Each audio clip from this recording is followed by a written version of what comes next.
So this is my conclusion to part two to this video. What I want to say is that I'm here on YouTube. I'm not just pointing one finger out to one brother.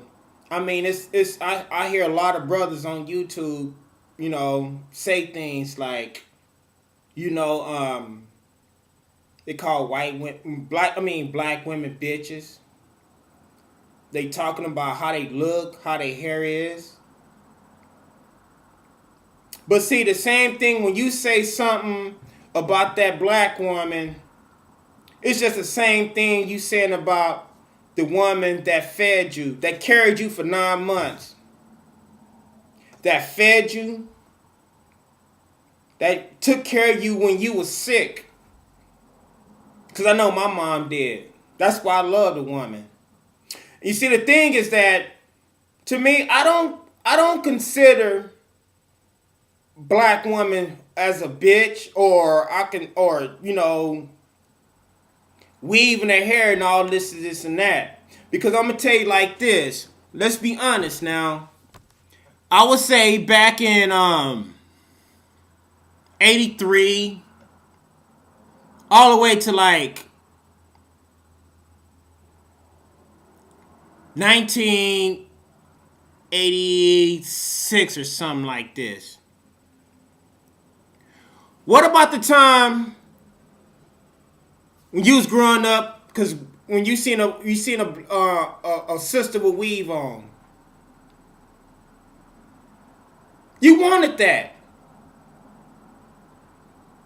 I ain't gonna lie. I'm gonna be frank, honest with you. Back in the 80s, when sisters wore Jerry curls and wore weaves, they was the hottest thing. We was always trying to get at them. So what's the problem now? Because she had weaves, or she wear a Jerry curl. Haven't we forgotten? It's just not black women wear weaves. African women wear weaves. Hell, I seen white women wear weaves. See, the thing is that to a woman, it's two things with a woman. It's emotional and it's vanity. Their emotions, and they like the way how they carry themselves. They're just like cats. They groom themselves so many times to make themselves look good. Because back then, brothers talking about, sisters should be natural, this, and that.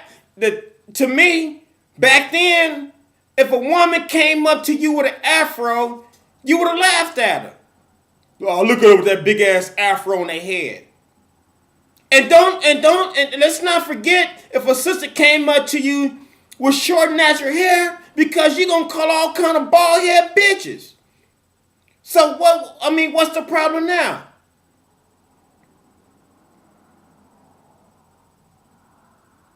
I remember back then on Soul Train, sisters, they wore Jerry curls, they wore weaves.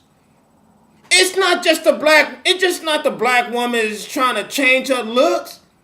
White women change their looks. They try to be like the black woman.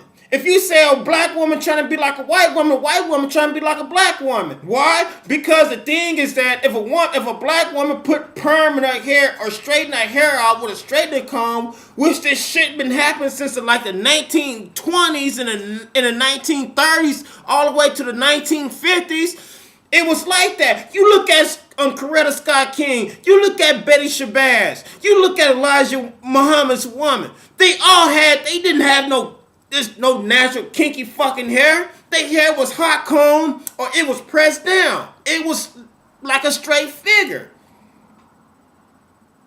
Tell the truth, shame the devil. Because you tell them I'm a lie, you a goddamn lie yourself and the truth ain't in you. You look at the Asian women.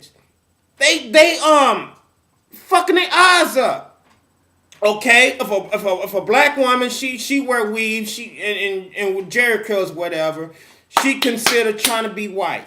If a white woman get tan or she get dreadlocks and wear the Rasta clothes, she trying to be white. You know what I mean? Because and to the Asian women, when they do their eyes to the Asian men, they consider that shit dishonor.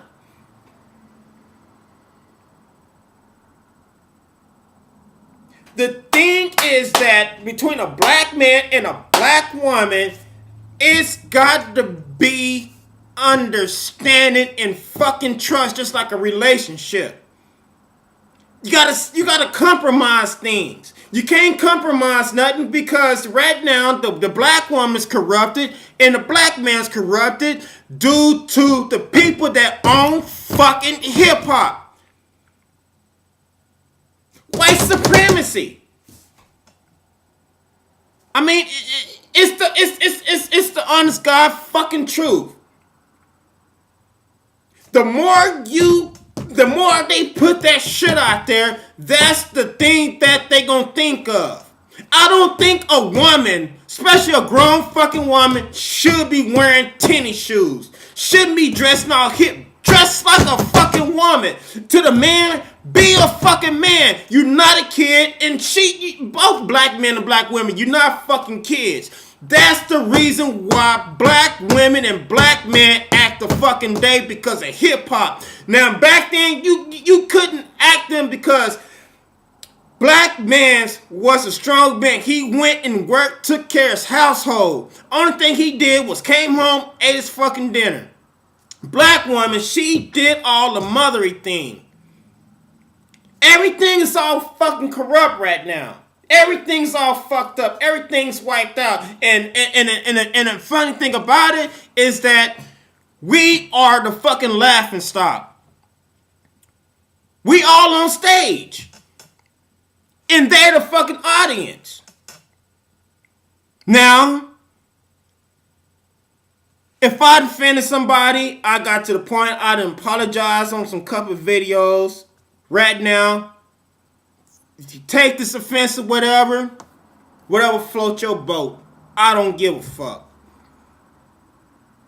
This is Leo 1 talking right now. This is the main fucking entree. This is the main fucking course right here. It's do with fucking hip hop.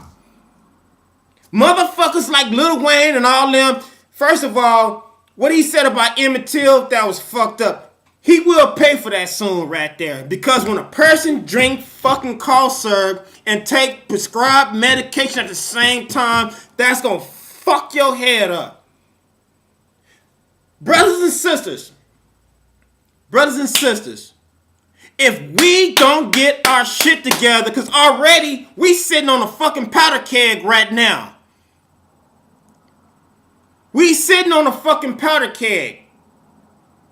We just going in fucking circles. That's all we is, going in fucking circles.